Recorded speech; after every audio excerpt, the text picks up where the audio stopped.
So again, hi everyone, I'm Lucila Santos. I'm the program director of INCLO, and I'm just here to give a brief introduction to this meeting. We wanted to welcome everyone on behalf of the International Network of Civil Liberties Organizations, INCLO, Physicians for Human Rights, and Omega Research Foundation. We are here to launch our new report, Lethal in Disguise, How Crowd Control Weapons Impact Health and Human Rights. Just a few words about the organizations. So INCLO is a network of 15 independent national human rights organizations from different countries in the North and South that work together to promote fundamental rights and freedoms. PHR is a US-based not-for-profit human rights NGO that uses medicine and science to document and advocate against mass atrocities and severe human rights violations around the world. Omega is an independent UK-based research organization that provides rigorous, objective, evidence-based research on the manufacture, trade, and use of military, security, and police equipment. We have been working on this joint project for over more than a year, and I'm really excited to be finally launching it today. With this report and its findings, we hope to raise awareness about the lethality of these weapons, and we call on governments to enact proper regulations for their use, as well as to prohibit those weapons that are completely inadequate for law enforcement. Before introducing our moderator, I just wanted to say a few words about one of today's speakers, Fatia Maulidiyanti. Fatia is KontraS National Coordinator. She has been under the persecution of the Indonesian government together with Haris Azhar for more than a year now, and we wanted to express our solidarity with her and the whole of the team at KontraS in Indonesia. We reiterate our call on the Indonesian government to put an end to the harassment of Fatia and Haris and ensure the protection of human rights defenders in Indonesia. Maybe Fatia can speak a little bit at the end about this. Now I want to introduce you to our moderator, Shibani Mahtani. Shibani is a Singapore-based international investigative correspondent for the Washington Post. She focuses on accountability-driven investigations across the Asia-Pacific region. She joined the Post Foreign Desk in 2018 as the Southeast Asia and Hong Kong Bureau Chief, and was honored with awards, including a Human Rights Press Award for her reporting on the 2019 Hong Kong protests. So with that, I want to pass it on to Shibani. Thank you so much, and thank you for having me as a moderator today on this hugely timely and crucial report. You know, the work that all of you have been doing has greatly informed my reporting over the years, and it's my honor to lead this discussion today. So I'm just going to begin by introducing our panelists before we dive into the discussion today. So first up, we have Dr. Rohini Haar, who's an emergency medicine physician and medical advisor at Physicians for Human Rights, and the faculty in the Division of Epidemiology at the School of Public Health at UC Berkeley. She serves as a research fellow and a lecturer at the Human Rights Center at UC Berkeley, and her research interests include the health impacts of torture, violations of free speech, and assembly and conflict.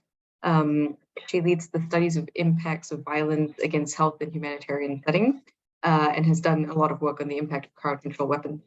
Fatia Maulidiyanti is a woman human rights defender and the coordinator of the Commission for the Disappeared and Victims of Violence, KontraS, prominent human rights organization in Indonesia that was established in 1998. She's been involved in various civil society movements since she was in university, from student press, working on human rights issues like the death penalty, business, human rights, unfair trial, and has done a lot for human rights in conflict. Then we have Alejandro Rodríguez, an anthropologist from the Universidad de los Andes. Sorry, I don't speak Spanish, so my mangling is excused, sorry. He's a human rights defender and defender for the right to the city. He's been working for 3 years for the NGO Temblores and is the coordinator for GRITA, the Observatory on Police Violence for Temblores, where he researches, coordinates, and writes human rights reports on institutional violence. Is Verity on the chat? Oh, yes. Hi. Okay. Verity Coyle is a senior advisor at the International Secretariat of Amnesty International London, where she works in various arms control and security issues, including autonomous weapon systems, the Arms Trade Treaty, and the trade in conventional arms. A current area of focus is the use, trade, and regulation of less lethal equipment. And she's also a non-resident fellow with the Conventional Defense Team at the Stimson Center. So yes, with that, just wanted to dive right in. Just a reminder to the panelists just to unmute yourself when we start discussing. But yes, I will invite Rohini to kick this off. You guys have been, working on updating this really seminal report that you put together, I believe in 2015. And so it would be really, really great to hear, why you felt the report needed an update. What has happened in the past, few years that has made less lethal weapons such an urgent issue, and what are some of the main takeaways and findings of today's report? Thank you so much, Shibani. I'm so excited to kick off this big project today, and I think the link for the website that's launching today is going to be in the chat soon too. And when you ask, what kicked off the project, I would say in 2016, we published the first version of Lethal in Disguise. And, it was a long report and powerful, but it really took a number of years for those findings to strengthen and for there to be a movement. And I think since 2020, when we were first having the discussions around revising and updating the report, we saw that the report was, one of the most cited reports for PHR and INCLO, and that it had already been taken up into the UN less lethal guidance, but that more needed to be done. And also that the weapons have become more powerful, they were proliferating, and there was still no real regulation either at a national level or an international level. And so it was high time to redo it. And at the same time, of course, there was this whole wave of more protests across the globe. In the United States, where I am, of course, after George Floyd was murdered by police, there was an entire summer of massive protests that we hadn't seen before. In Hong Kong, where you live, of course, in Colombia, Nigeria, I don't know, every country that I can think of right now, there was more and more protests. And what we were seeing is that every time there was a protest, it would be surprising if weapons, crowd control weapons, were not used. And so it was time to update the report and check what was going on in terms of the injuries reported and how bad things were. In terms of findings, I would say one was that there's many weapons being used against protesters globally. This list is growing by the year. In the first report, we of course talked about tear gas and rubber bullets. Pepper spray, which was often used more, in one-on-one police interactions, is used more and more in protests. And then I call it rubber bullets, but kinetic impact projectiles as a broad category. There's more weapons now, more types of bullets, more types of launchers, and more by the minute, it feels like. We also, of course, talk about sound cannons, water cannons, and stun grenades. And then this time around, we added weapons that we're seeing more in use in crowds, which is batons, which of course have been used, probably the iconic police weapon, and electric devices like tasers. And we also added drones because we saw that they're being used primarily for surveillance, but in one or two cases, we've already seen that they've been used to carry weapons like tear gas. And so the report looks at kind of the global use of all of these weapons, the growing use. Then it looks at the serious injuries that are caused. For tear gas, we identified 119,000 people who have had either minor or major injuries from tear gas itself, pepper spray, or the canisters. And that is just the tip of the iceberg because we're just capturing a teeny bit of what's going on globally. We just looked at the medical evidence. And then the same thing for kinetic impact projectiles. We saw thousands of people with injuries, some quite significant. And we tried to really use an evidence-based methodology so that we could identify what's dangerous, why they're dangerous. Is it just in how the weapon is made, or is it something about how they're used? And really, we came to the conclusion that there's almost no regulation, and that needs to happen globally, that some weapons, there's really no role for them in protests, and some need to be really restricted and controlled. And I can get into that in a few minutes. Yeah, if I could just follow up on a couple of things, I think one of the things that has always kind of struck me about the terminology itself seems so it seems to really not capture, right, the full injury and the full sort of harm done by these crowd control tools, right? I mean, the word less lethal sort of implies, okay, then these are sort of safe to be used in this context or whatever. And it seems like, even in the years that have passed since the original report and the updated version, the sort of harm done or the damage, the impact of these weapons has increased. Could you talk about that? Like, just sort of the tear gas itself, the kinetics itself, like, do you see that becoming more sort of dangerous and powerful, not just in the way it's used, but the actual sort of mechanisms itself, I guess? So in terms of the terminology, it's interesting because I think decades ago, people called them non-lethal weapons, which of course is a complete misnomer. They're often called less lethal weapons, and I suppose they are technically less lethal than, live ammunition. But we chose crowd control weapons because I think the lethality depends on how they're used and how much is used, and crowd control seemed more accurate to that. And then, yeah, we use simple words like tear gas and rubber bullets, of course, because it's easy to understand. But within tear gas, for instance, the technical term would be chemical irritants, or riot control agents.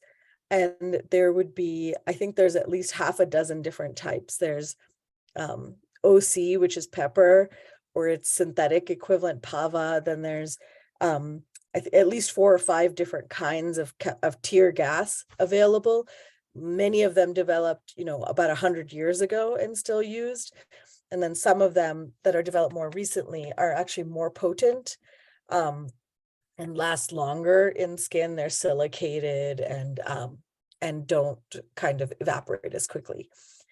For kinetic impact projectiles, which we call rubber bullets, it's even more dramatic in terms of I think Omega, last time I checked, had something like 80 different types of weapons.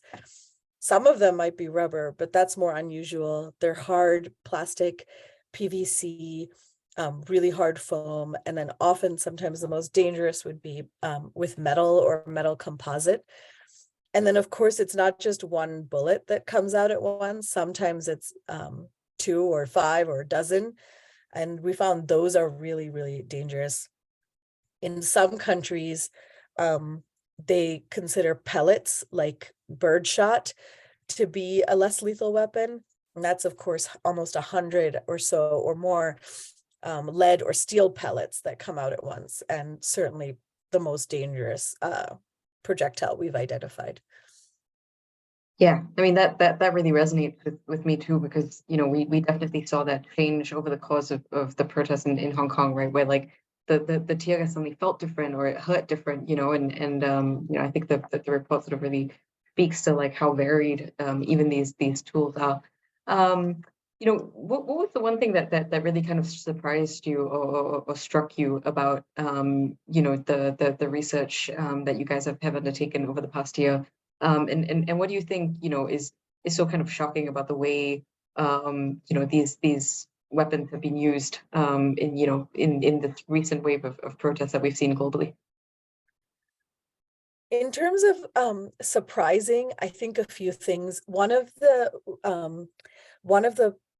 pieces of this report that I found most insightful was that we interviewed more than 20 experts across the globe, including some of our panelists here, for the report to really understand the context in which crowd control weapons are used. And for me, like, one of the surprising things was the historical underpinnings of protest control and how law enforcement functions. And really, we say the role of police in a protest is to protect public safety and secure the peace. But even the history of policing would kind of suggest otherwise, right? And then in terms of the weapons themselves, you know, after 5 years of studying them in the 2016 report, I thought I knew like a lot about them. And that report initially said, obviously, we shouldn't use metal composite bullets and we should restrict a lot of weapons. But then since 2020, when we redid it, even for kinetic impact projectiles, like I hadn't seen how dangerous like these multiple projectiles or scatter shot was. And so that really emerged from the research that needed to be a powerful recommendation. And the same for all the other weapons, like really diving deep into the research, a lot more findings emerged and made our recommendations, I think, more nuanced and rich. Totally. Great. Well, that's also the perfect segue. Alejandro, I'm gonna the next couple of questions to you. Being on the ground in Colombia as it experienced horrific police violence. Can you talk to us a little bit about how the challenges in documenting these violations and sort of what you saw just in your work in the past few years as protests have erupted in Colombia?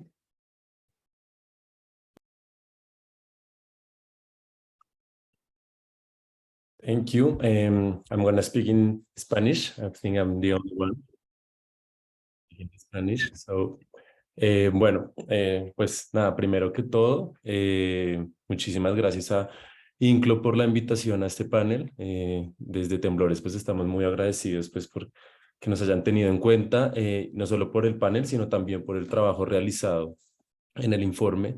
Y bueno, y a las demás organizaciones que participaron, porque en definitiva es un insumo muy valioso para todas las organizaciones en todo el mundo que estamos trabajando por reducir y eventualmente acabar con las violaciones a los derechos humanos cometidas con estas armas. Yo soy Alejandro Rodríguez. Temblores ONG es una organización no gubernamental ubicada en Bogotá, Colombia, en la que trabajamos desde el Tratado de Paz del 2016.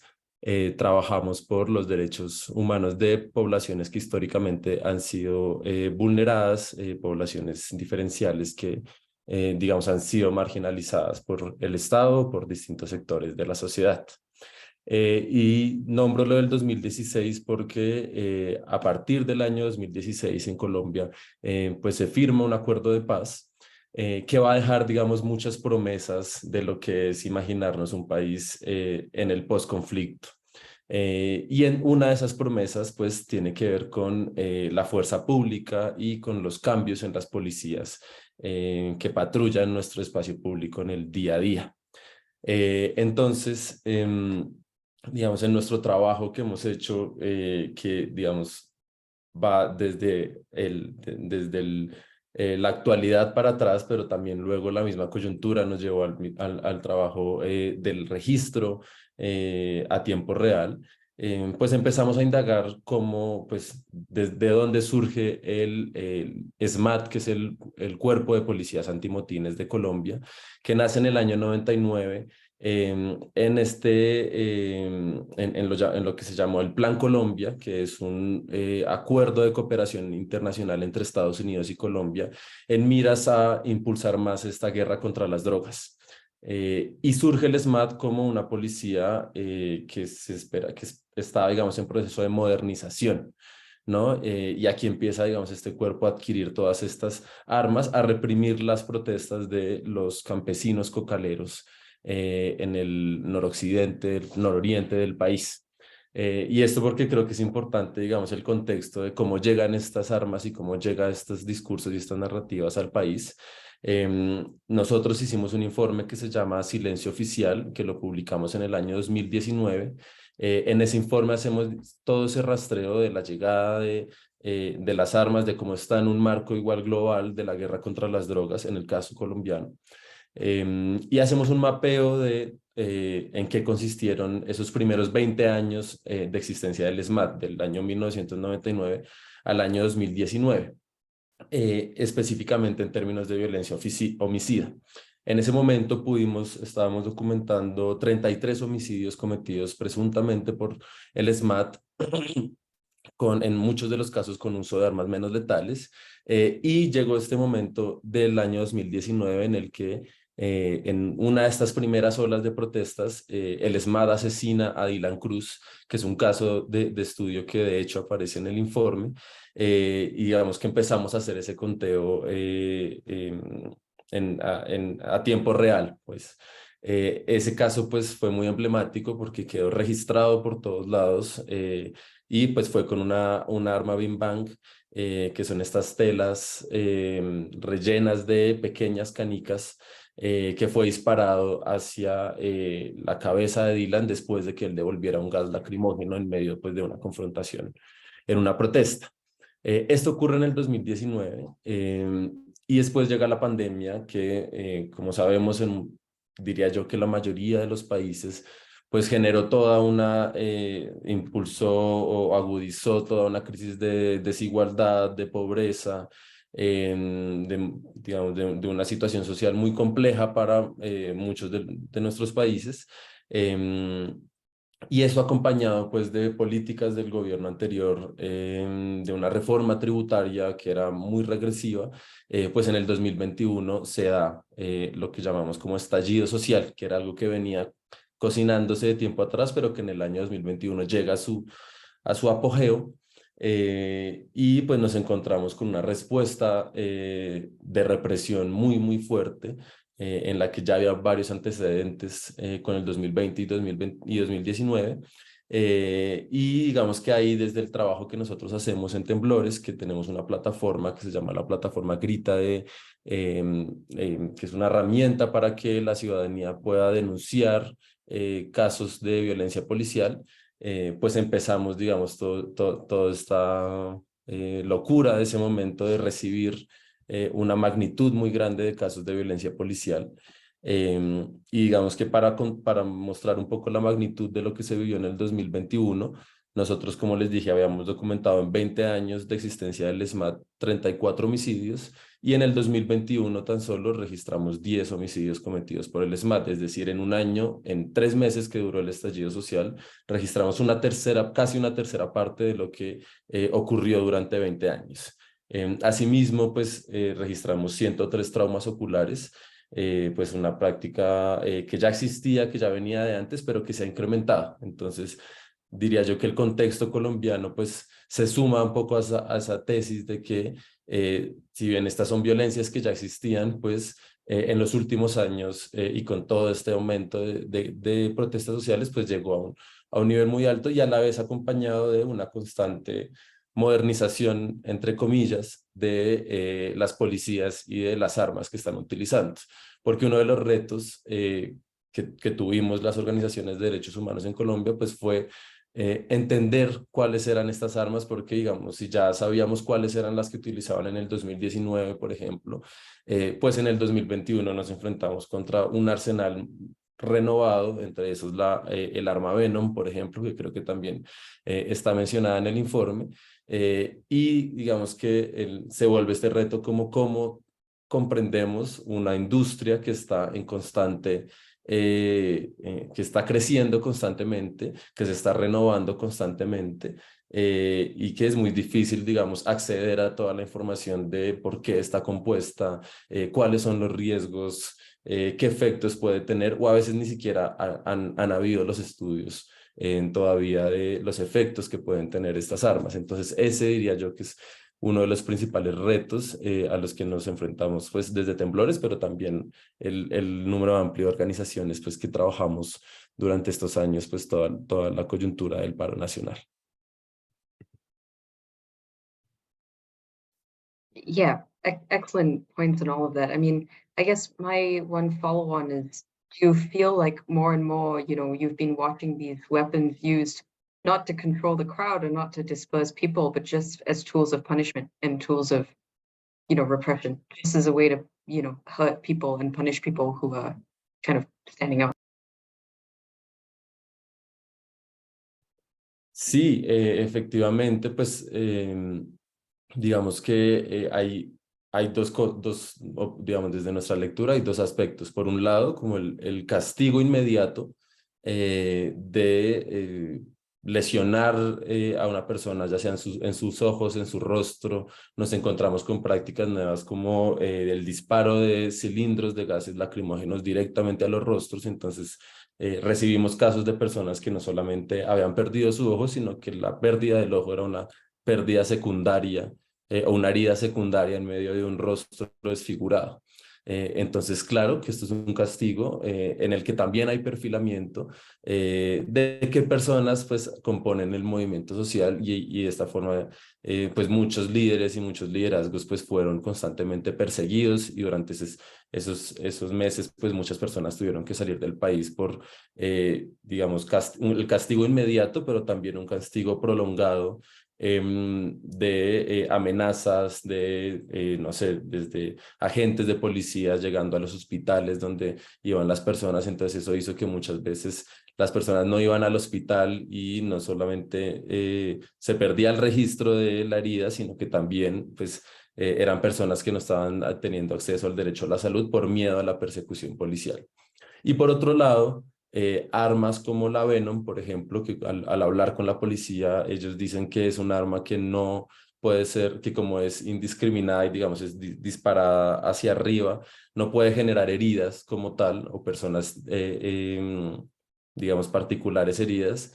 Pero lo que sí puede generar, y bueno, y eso no está comprobado, eso es más bien una suposición de la policía, pero lo que sí va a generar es un efecto disuasivo a el derecho de la protesta social. Es decir, si una persona ve un video de esta arma activada volviendo la protesta a lo que parece un escenario de guerra, porque el nivel de desproporcionalidad es tal que puede generar un miedo muy grande a que las personas ejerzan su derecho a la protesta. Entonces también tiene ese efecto tanto de castigo, pero también de persuadir a que este derecho no sea ejercido por el riesgo y el miedo de lo que puede generar salir al espacio público al encontrarse con estas armas, exigiendo pues derechos de transformación social.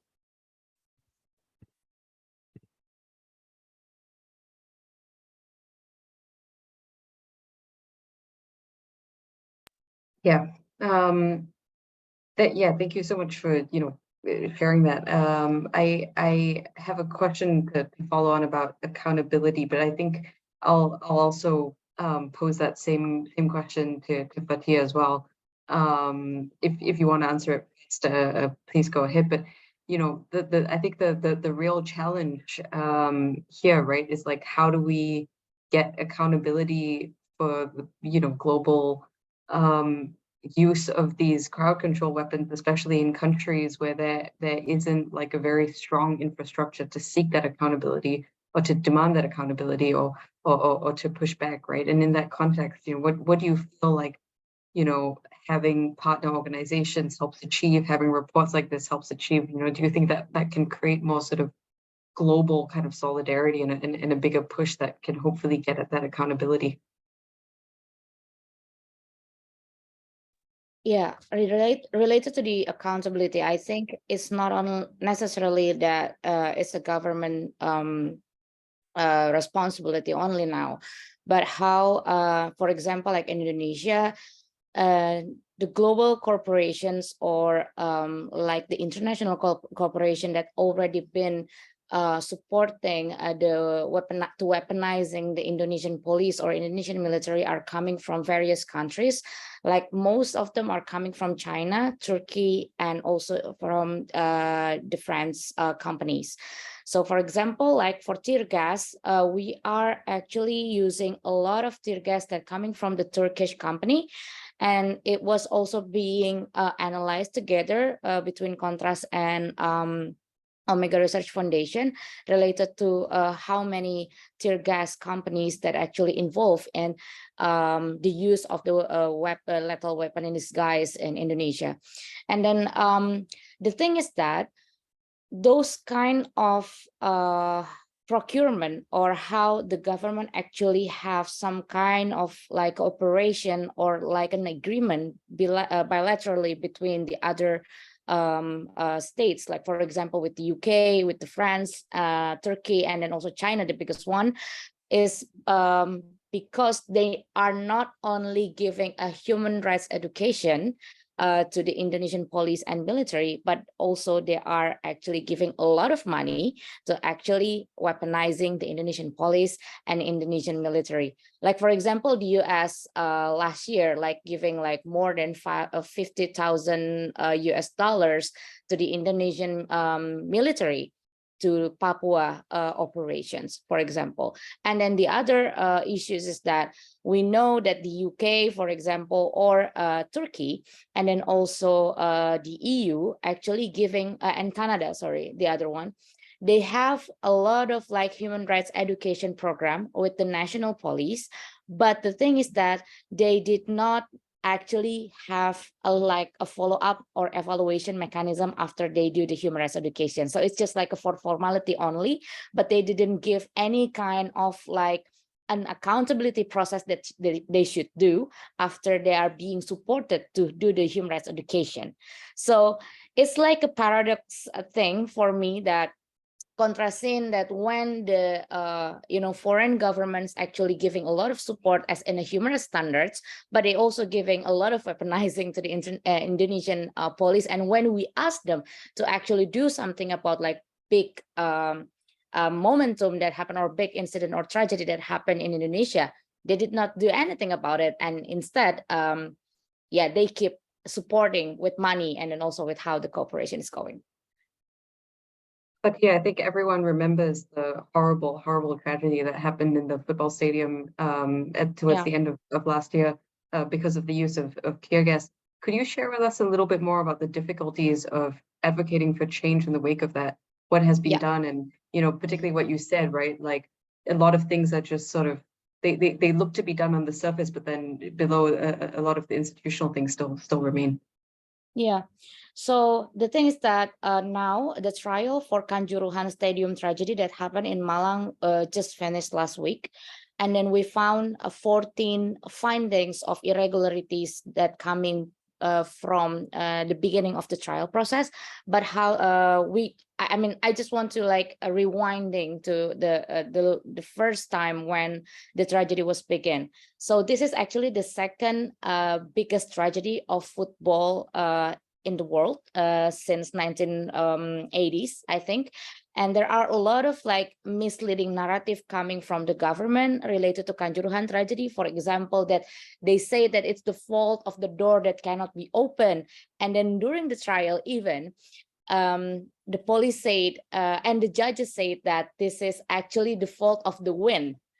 Because of that, so the tear gas actually coming through the audience that actually there, the supporters that actually there to watch the football match. So a lot of things that actually trying to become like a camouflage to actually dropping all the charges for the police that actually responsible to that incident, because we found that even the president himself, he said that it's the fault of the door, and then it's fault of the it's just a fault not by the human, so it's not a human error. So for example, that a lot of discrimination also happened to the victims of the families, like stigmatization that they say that supporters usually violent, so that's why this is already according to the standard procedure of the police to actually launch the tear gas within the stadium, which is weird, and it's not actually make sense, because according to FIFA and then also in Indonesian Association of Football as well, there is a regulation that is not allowing the use of tear gas within the stadium, because it's like a closed area. And then even though there are various numbers of casualties, 135 people died, and then thousands of people are having a lot of injuries. Some of them are now still having like a permanent eye injuries, like the eyes is like having a very red eye. So They didn't get any kind of like a medical insurance or medical support by the government because of that tragedy.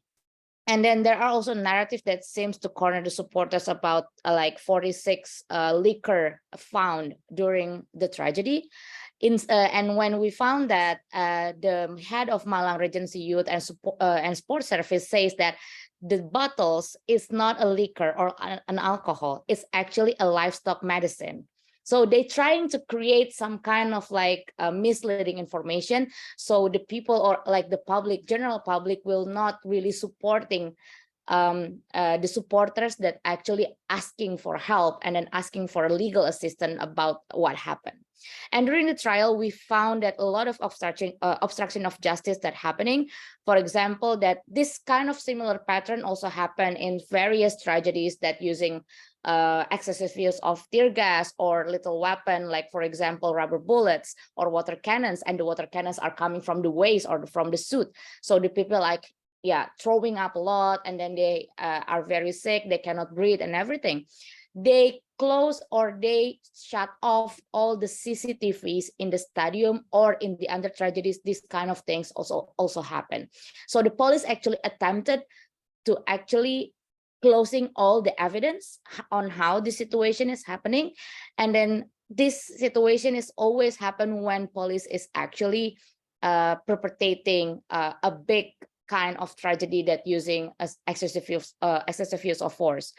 And then since the trial already happening, some of the from the 6 police that actually responsible in Kanjuruhan tragedy, only one that actually being put into prison for 1.5 years, but the others are being released and free from any kind of sanctions.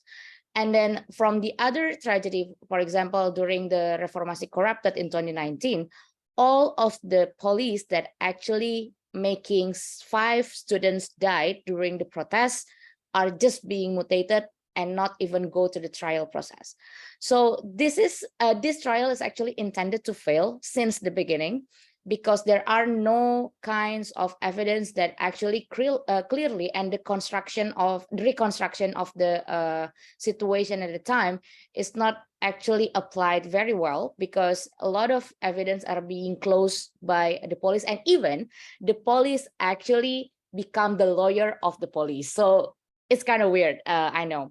And then the process is not really revealing actual facts on how the victims actually asking and seeking for help, medical support, and then also psychosocial support, because they have a lot of trauma. But this is also the part how come the injuries are really bad, because in Indonesia, the police is really like to use an expired tear gas. So none of the tear gas that being used actually still on a good dates. Yeah, I mean, not everything is good as a tear gas, but they always use like 4 years expired tear gas, which created more dangers for our bodies. So yeah, I mean, that's the updates on what happened to Kanjuruhan. And even the president of FIFA actually came 18 days after the Kanjuruhan tragedy, and they even do a football match with the president of the Indonesian Soccer Association, and not exactly discussing about the Kanjuruhan tragedy. And we know that the Indonesian Football Association is actually one of the most responsible stakeholder in this. And even the FIFA president also came to the presidential palace and met Jokowi to actually discuss about the next cooperation that FIFA would have for the World Cup of the under-20 football match next year. So this is actually like a mocking for the victims, because they still seek for justice, but then Gianni Infantino just come to Indonesia casually and did not do anything about Kanjuruhan tragedy. Yeah, I think that's the updates. Verity, we've heard so much so far about some of the like real structural challenges to getting accountability, to seeking kind of change and just kind of a more modern approach to policing, especially with all these crowd control weapons. going. Can you talk to us a little bit more about, the global discussion around crowd control weapons, how you see that shifting, and what the work you're doing at Amnesty has sort of been aimed at achieving when it comes to changing sort of the conversation and the framing around these issues? Absolutely. Thank you, Shibani. And I'd just like to start by saying congratulations to everyone involved in the research and production of this incredible report. We're really delighted to see Lethal in Disguise 2 out there in the world. It is a resource, it's an advocacy tool, and it's a great source of information for everyone working in this field. So thank you very much, and we will look forward to using that within the Amnesty movement around the world as we advocate for change in the use of crowd control equipment. So much appreciation. The framing that Amnesty is coming to this issue from right now is through our global work to protect the protest. And as other speakers have mentioned in their openings, what we're seeing is an unprecedented and growing threat across all regions of the world. And states are trying to widen and intensify their efforts to erode the fundamental human right to protest. We are seeing it in Russia, Sri Lanka, France, Senegal, Iran, Nicaragua. State authorities are implementing an expanding array of measures to suppress organised dissent. And protesters around the globe are facing a potent mix of pushbacks, with a growing number of laws and other measures to restrict the right to protest, the misuse of force, the expansion of unlawful mass and targeted surveillance, internet shutdowns and online censorship. There's abuse and the stigmatization. And meanwhile, marginalized and discriminated groups are subject to even further barriers. So Amnesty is looking at a range of tactics to challenge this and to push back and to support people's movements. And one of them is our work on a UN process that is seeking to regulate the trade in what they call torture tools. And by that, we are talking about pretty standard issue police equipment. But quite often what we're seeing in our research and others also is that these pieces of equipment, when misused, that conduct amounts to torture and other ill treatment. So we believe that there should be bans, like the author of the report, on several pieces of equipment, those that are inherently abusive and cannot be used safely. And then we think there should be a human rights-based risk assessment on the trade in all other types of police equipment. And we would include the very, I can't remember the phrase you used, Rohini, but the police baton is the epitome of a standard issue piece of equipment. But when we researched a year or two ago, we did a global look at the misuse of police batons in a report called Blunt Force. And what we found was that there are 5 or 6 different types of use that always amount to torture or other ill treatment. And that was happening in every region of the world. So we believe there should be very strict trade agreements on how this equipment is traded. And when Fatia was giving the examples of where the tear gas comes from into the country, and you think, yes, some of those countries will probably never sign up to a UN treaty of any kind, but some of them will. And that would restrict and it would reduce the amount of this equipment available to forces who have a history or a likelihood in the future, a forward-looking risk assessment would be done of misusing it in a way that amounts to torture or other ill treatment.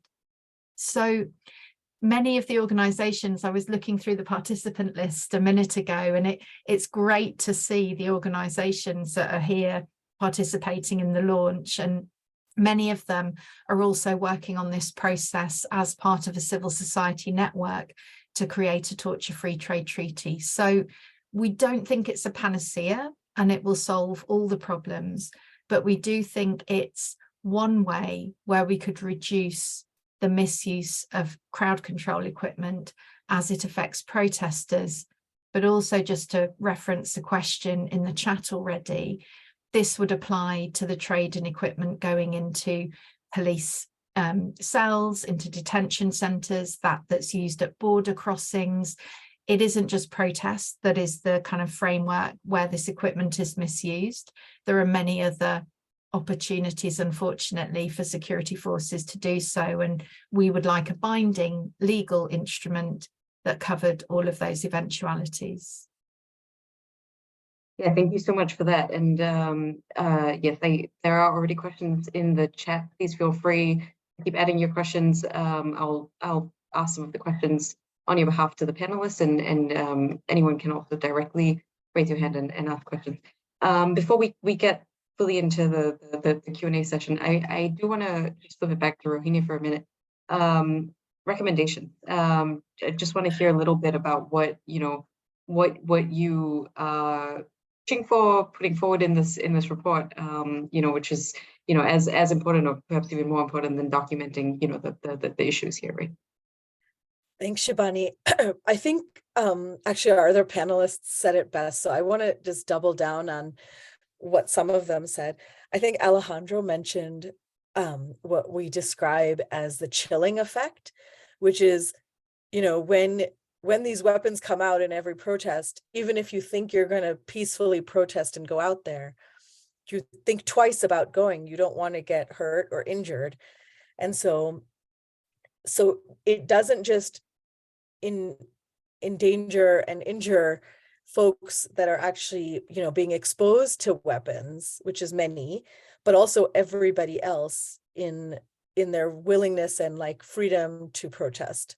And then I think one other thing he mentioned that I really want to highlight is kind of the paradox that often it's the protests or, when people go out there protesting for their rights that you see most of the suppression of those rights.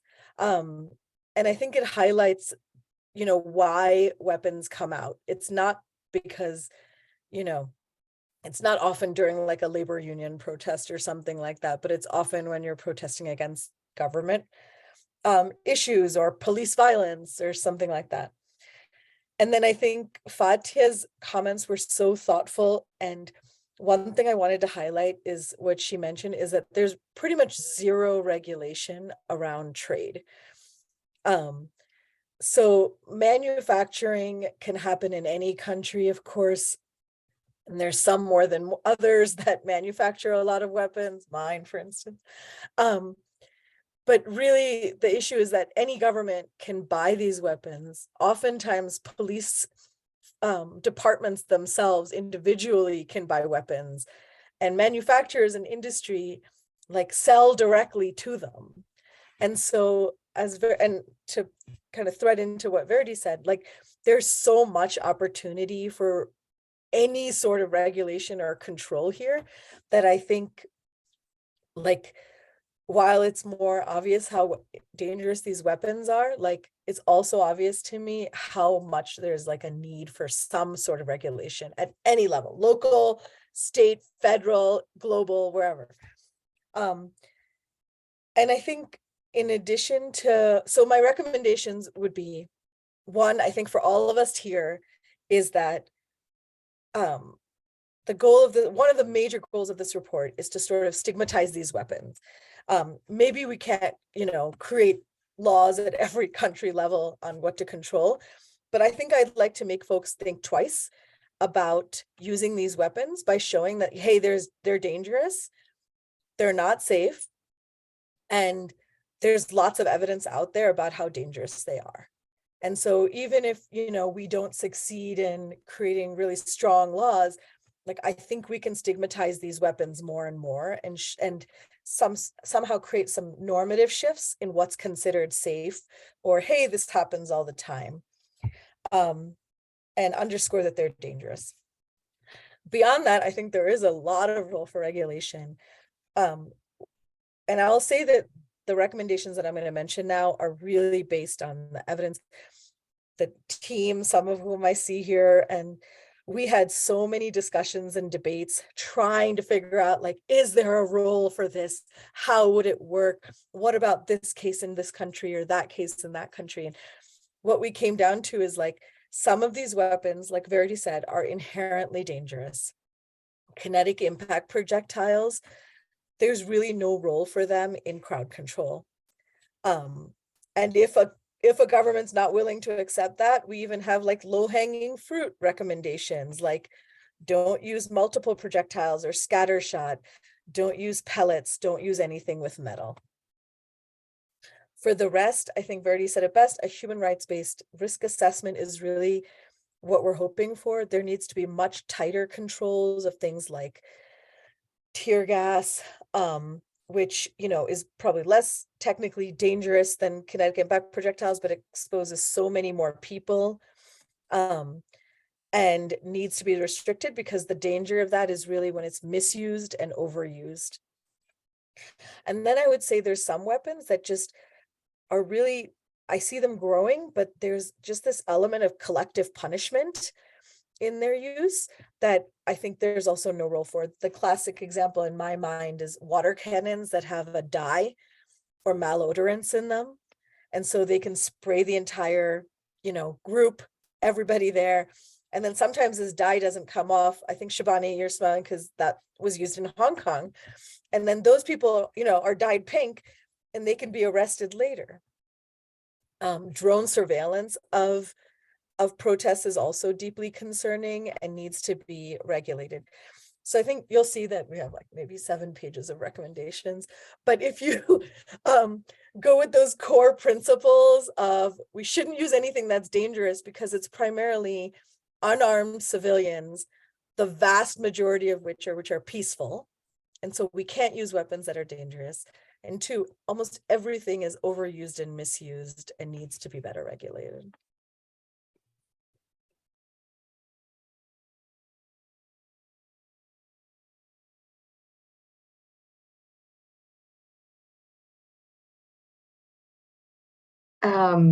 Yes, that I was smiling largely because I remember being hit by that blue dye, and it was really, really, really terrible. It didn't come off for a long time. It was not a fun experience. But, and that's the point, is because they yeah. can go find you later, right? Exactly. So just about to get into Q&A, but I think Lucilla may want to just have a quick moment here. No, just to remind people that we have created the website lethalindisguise.org, and the report is available there, and all the information and all the recommendations that Rohini was mentioning are there. They are long, but because we covered many weapons and they're really good. So I hope it can be a resource for everyone. And we will have it in Spanish soon. So thanks, Shibani. Well, there are so many excellent questions here. I'm just gonna pick one, which I thought was really interesting, from Lucia Guerrero. She mentions, you know, a transnational, that, you know, that there's been a lot of transnational aspects of what we've been hearing this morning in the US, this evening for me, but that, you know, that there are a lot of commonalities, right, between what we're seeing police forces do in various countries and various regions. So Lucia asks the panel, I'm wondering if you found anything about particular techniques of misuse circulating between countries and police forces. You know, for example, like, why did we see so many eye injuries and crowd control weapons targeting eyes and, you know, heads, you know, across countries, across regions, and in different types of protests? That's a really good question. If I can, I would say that I don't know if I've seen any evidence ever of like police departments exchanging information, though I bet it happens informally. I would say some of this is like complicated by manufacturer guidelines, which are, you know, to everyone that it's marketed to. For instance, a lot of kinetic impact projectile guidelines, like, to me, make no sense. In the olden days, they used to call them, you know, knee knockers, because you'd fire them into the ground and they'd hit knees. Often now guidelines say hit the box or the torso. of course, the torso is quite close to the neck and the face. And so often, you know, those guidelines would end up with anyone who's not having perfect aim, or because these, you know, bullets are really not tiny and not as fast, they roll around in the air, their projectile pattern is completely, you know, unpredictable. So it's much more often that they hit the eye. So I think those guidelines kind of complicate things. I haven't seen any like nefarious training, but I don't know, Verity, if you've seen anything like that of trading this information. Not that we would be able to evidence. One of the things we do to counter the potential of that is issue guidelines around do's and don'ts with particular uses of weapons. There are definitely things that no police force should ever do with a kinetic impact projectile, for instance, similarly for tear gas, similarly for police batons. So we do issue those types of guidance and send them to police forces and others and use them in our advocacy work. But no, I also think it is, you know, horrific that we are seeing that type of injury again and again and again. But I wouldn't speculate any further about a concerted effort of sharing that information.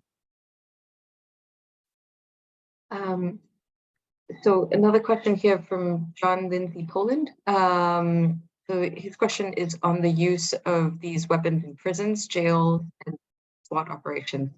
What has the team sort of learned about these contexts in which these weapons are being used, and obviously how might the language sort of change around that, because in those cases it's not quite crowd control, right, but people in obviously a much more tight and restricted situation.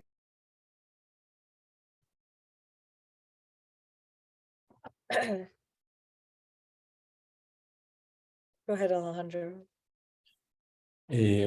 No, solo algo muy específico sobre el caso en Colombia, y es que en Colombia el IMPEC, que es la guardia de las cárceles, que es una institución distinta a la institución policial, pues efectivamente sí está dotada de armas menos letales, y como suele ocurrir, pues la población carcelaria pues es tratada con mucho menos derechos que otras poblaciones que no se encuentran privadas de la libertad. Entonces, y a la vez, pues también el IMPEC está dotado por armas de fuego. Digamos, tiene armas de fuego y armas de letalidad reducida, no en su actuar cotidiano, pero en momentos en los que puede haber un motín, que es como, motín es como, sí, una manifestación que puede terminar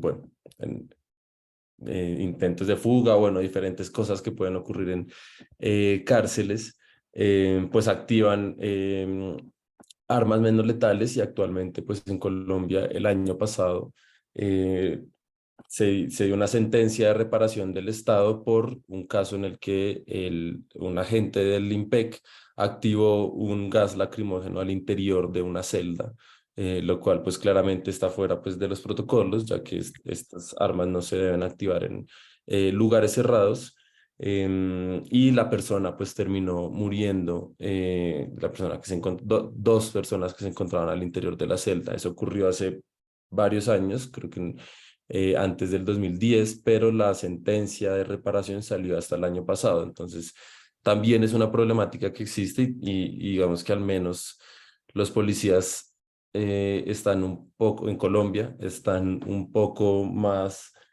dotados de información de cómo se deberían utilizar estas armas, así las utilicen fuera de los protocolos, pero los agentes del IMPEC, digamos que si bien las utilizan menos, cuando las utilizan, pues no tienen la formación, por ejemplo, algo tan básico como no activarlas al interior de una celda. Entonces también es como otro tema, y pues todo lo que tiene que ver con población carcelaria, que siempre pues, se muestran como menos merecedores de derechos.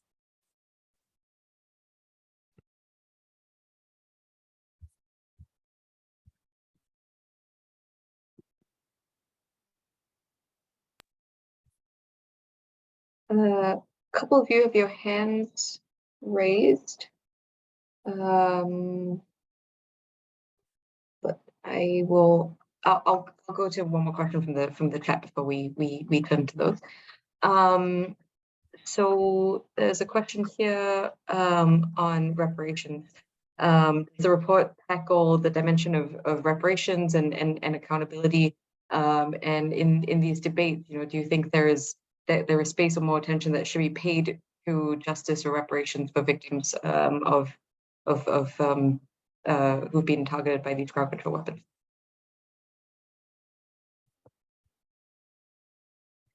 I don't know. Oh, I was going to just say in the United States, I know there's been a number of successful civil litigation where police departments have had to pay millions of dollars in reparations, but it's really individual. Like if you find a lawyer and sue the police department, broader reparations, at least in the US, I haven't seen. Yeah, I was going to reference a Los Angeles case where a class action was brought together from Black Lives Matter protesters against the police force. And I think there are more and more opportunities for strategic litigation. I know some is going on in France against police and their behaviour during the Yellow Vest riots, demonstrations. I think there's also cases that involve torture with crowd control equipment should be taken to the Committee Against Torture, and complaints should be raised with the Special Rapporteur for Torture in the Human Rights Council. I think shifting how we look at these abuses and how these injuries are caused into the framework of torture allows us to take more action for accountability, definitely at the official level. And then civil litigation is another way to receive remedy within country. But taking both of those tracks, I think, will help raise the cost politically, financially, reputationally for governments and others when they are acting in this manner and committing these abuses.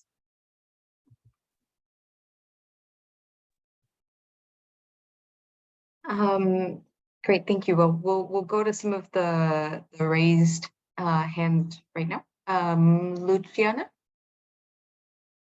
Thank you very much, Shibani. My name is Luciana Paul from Amnesty International.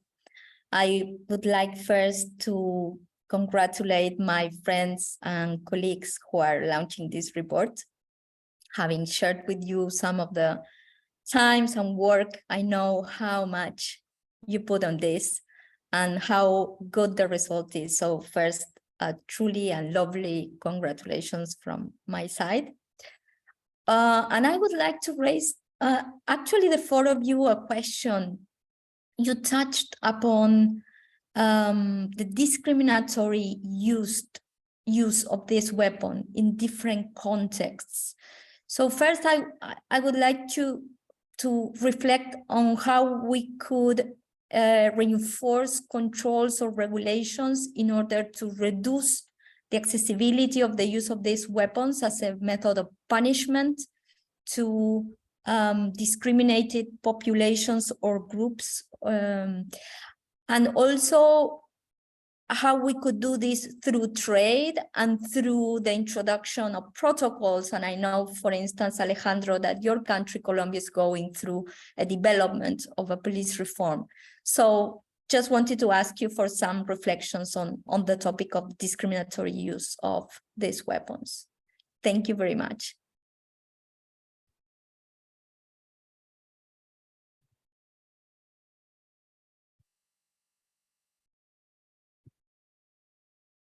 I can briefly talk about trade and then maybe pass to Alejandro for the example Lucy mentioned.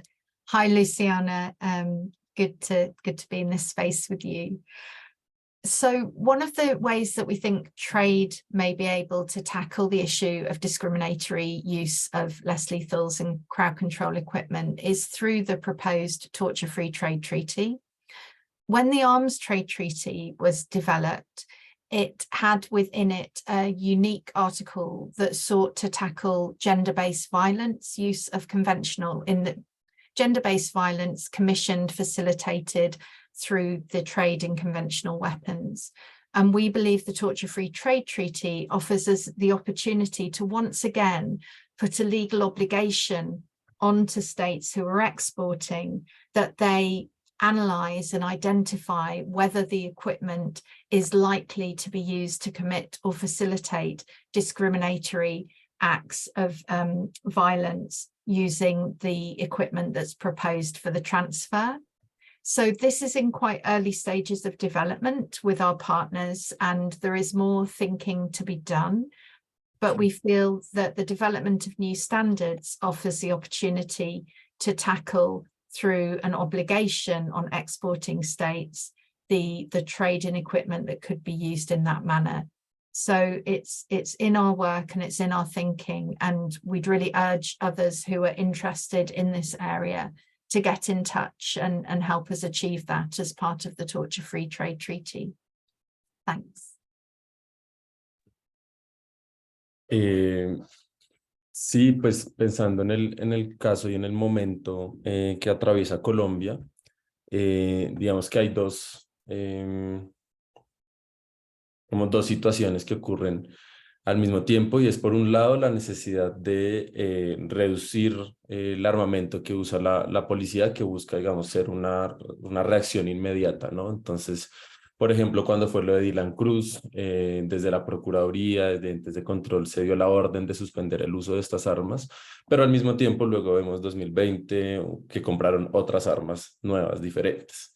Entonces, digamos que en este momento está la discusión, hay una aparente voluntad política para tener la discusión sobre el tipo de armas que debe usar la policía, pero a la vez esto va con el segundo escenario, y es que no basta solamente con el cambio en las armas o con la reducción del uso de armas que utilizan, del tipo de armas que utilizan, sino en el caso colombiano con un cambio de paradigma que tiene que ver con la doctrina policial, que es militar en el caso colombiano. De nuevo, por el contexto del conflicto armado, pues en Colombia las policías han terminado siendo un actor más del conflicto armado, que a la vez han sido victimarios, pero también han sido víctimas en muchas ocasiones.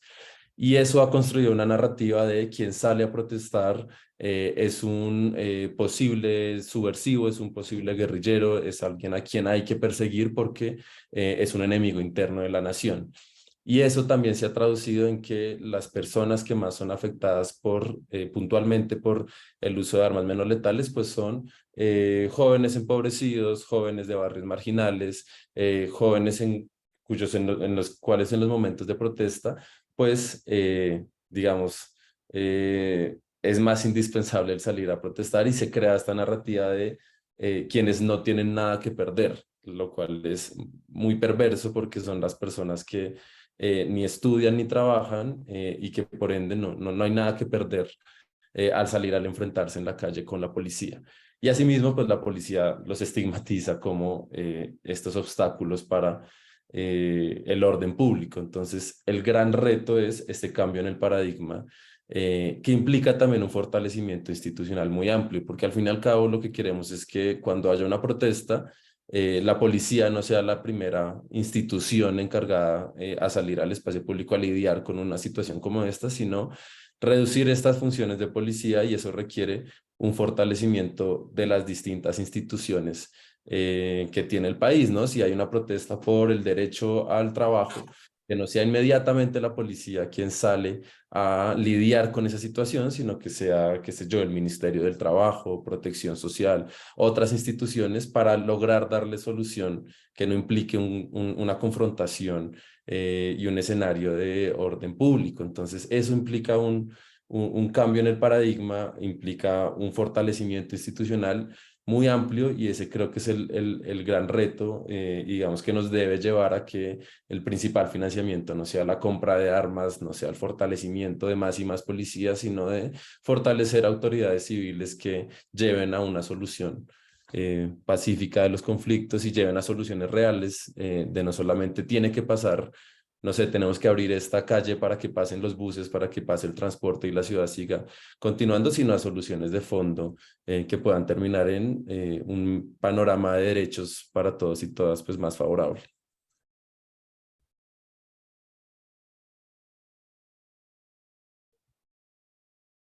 Yeah, absolutely, Alejandro. Those are such great points. There was another raised hand, but I see it's been put down. But feel free to keep raising hands, and I can. Oh, okay. We'll go to our raised hand from Lucia. Feel free to ask your question.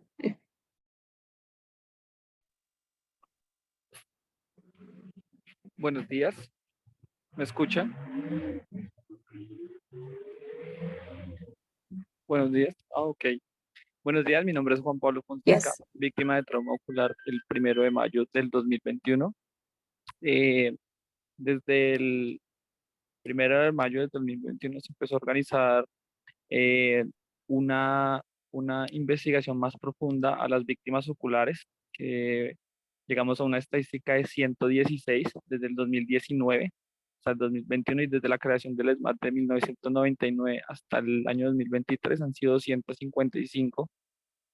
Esto nos ha llevado a una lucha popular, tanto también para participar en el pliego de la reforma policial, de cómo se va a reformar internamente, y participando como en todos los ámbitos, tanto de cultura, memoria y dignificación de nuestras vidas, ¿no? En ese sentido, hemos también incorporado varias estrategias que puedan delimitar estos abusos policiales. También se ha hecho una cierta investigación de que sí existe una responsabilidad, que sí existe una sistematización de estas agresiones oculares, ya que no es solo en este país, también en Chile, en Ecuador, donde también tenemos comunicación con personas que han sido víctimas oculares, que también nos han evidenciado que esto no es de casualidad, que nosotros nos atravesamos, como lo decía el compañero. Esto no fue algo como lo de Ilan Cruz, que se atravesó y que precisamente le dispararon.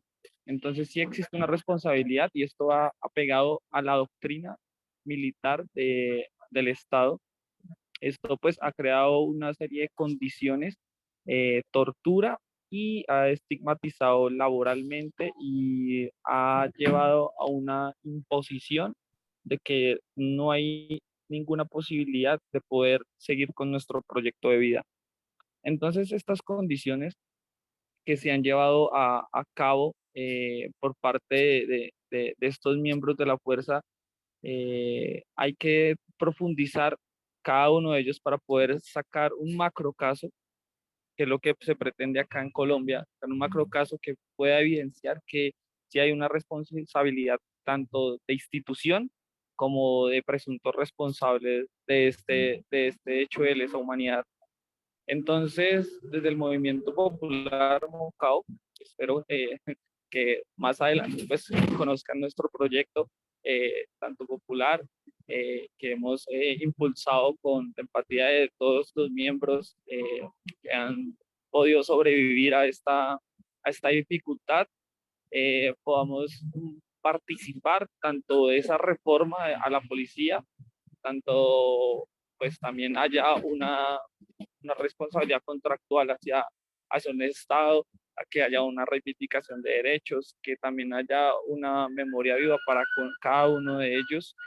Y adicional a eso, está el tema inicial, era que sí hay un tema de las armas, que en Colombia, según el año pasado, se había desvinculado la calibre 12 y la marcadora, pero no es así, no es de esta forma. El pasado febrero 10 a otro compañero le dispararon en su ojo, lo perdió, su ojo derecho. Entonces, las armas siguen vinculadas todavía al Estado, las armas todavía siguen participando en estos actos. Entonces, sí se necesita una directriz, una trazabilidad de dónde están esas armas, por qué las siguen utilizando y por qué sí o sí existe como esa visión del Estado en agredirnos directamente a la cara, perjudicando también como en un intento de homicidio, se podría acusar de varias formas también.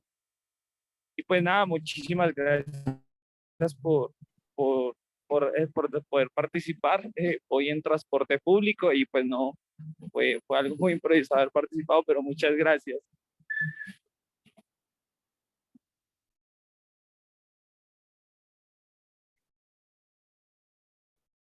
Thank you so much. Oh, Rohini, go ahead. Oh, I wanted to say, first of all, I think you mentioned that you might have been injured, and just I feel for you, and you're not alone. I know Verity's new report is called "My Eye Exploded" because it's such a problematic part of these weapons and something that needs to be highlighted before. PHR wrote about this in 2016 or 2017 about pellet injuries in Kashmir. And I know there's been cases in Egypt and elsewhere as well. And it's really unfortunate that that this is like one of the most common injuries, is this permanent vision loss. And yeah, and I think that's one of the things that moves us most and makes us want to stop using all projectiles in protests. Yeah, no, absolutely. And thank you so much for that. Just conscious of the fact that we're almost out of time here. So I have one more question from the chat. Sorry for not being able to get to everyone's questions, which are excellent, but there's just one that stood out on whether the report touches on the impact specifically on children, given the rise of youth movement around the world. I can answer that and say, yes, it does. There's multiple case studies in the report that touch on injuries to children. The one I can think of offhand is that baton injuries can be really severe in children. There was one case of a child dying in, I think, Kenya because of a baton injury. I would also say cases of pellet injuries, especially in Kashmir, note the use of these weapons, especially on like adolescents. And we also highlight that tear gas especially can be especially dangerous in children. They have, a much higher surface area to volume ratio. And so when they're and their lungs are so much more delicate that inhaling tear gas can be dangerous to them. So I think that's a really good point. And children have rights of free speech and assembly too, and certainly should be allowed to be out wherever they want to be out, in a protest. And they often are. And so when we talk about peaceful protesters and unarmed civilians, that's children as well. Thank you so much. I'll just give any of our panelists a chance for any last words, thoughts, reflections that they have from the report, from anything that was said before turning it back to Lucilla. Thank you so much. Just quickly I think, Lucia, your intervention really summed up why we all do this work.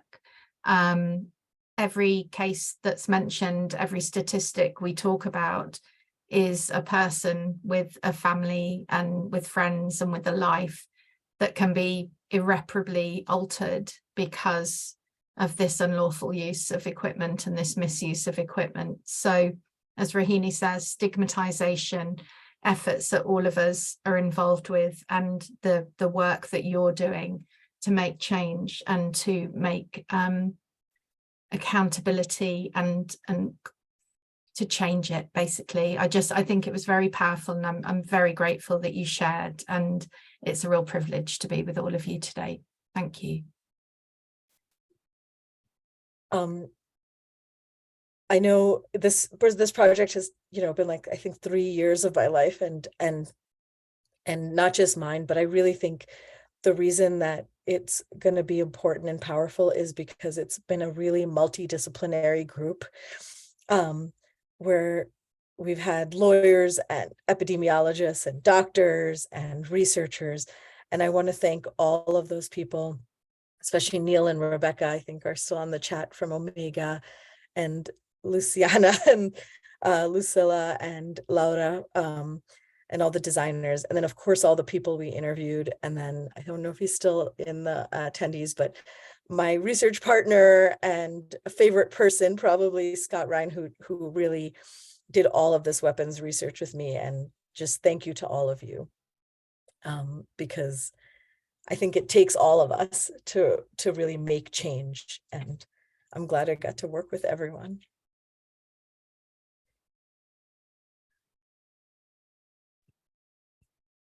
Bueno, no, yo por mi lado agradecer por la invitación, por el trabajo, también manifestar nuestra profunda admiración a INCLO, a Omega, Rohini, pues a todas las personas que participaron en este informe. Creo que realmente va a ser un insumo muy importante para muchas organizaciones que trabajamos en este tema a nivel mundial. Y pues nada, manifestar también que desde Temblores pues estaremos súper dispuestos también a sumar esfuerzos y a trabajar en conjunto pues para erradicar estas violencias. Entonces, cualquier cosa que surja, cualquier cosa también que se quiera conocer del contexto colombiano o también, digamos, conocer sobre los otros contextos, pues ahí estaremos súper disponibles siempre. Entonces, muchas gracias. Hi, everyone. Thank you very much for this opportunity. I'm really happy to actually involve. And then thank you very much for INCLO, Amnesty, for Omega, for such good work. And then also for PHR to actually prepare this research, which is very great. And I think one of the most important part for the follow-up is that we could actually share this awareness and this research to a wider public, and probably could translate it to several languages. So the people, especially students or the labor groups, could actually understand as well about the use of the lethal in disguise. So they could have the same awareness with us, and really open to any kind of advocacy process from this research that we could do together within the FTT or with the other colleagues as well. Thank you very much.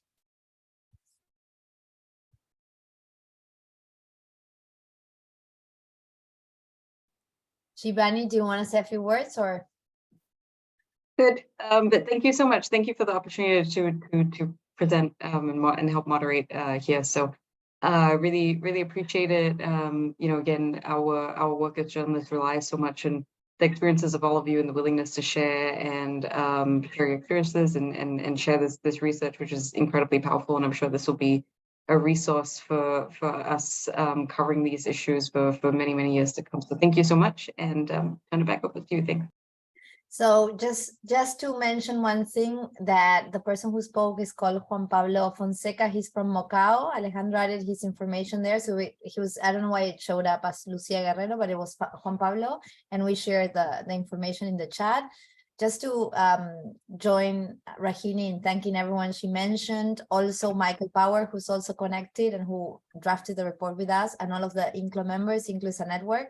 And we really are member-driven and work with everyone. So we had Diren, Kara, Juli from Cell, so many people connected here. And special thanks to Shibani and the amazing speakers. Thank you so much. I think it has been a great event, and we hope to continue to collaborate and meet and continue to this discussion and conversation and join efforts to push for change. So thank you, everyone. Gracias a todos.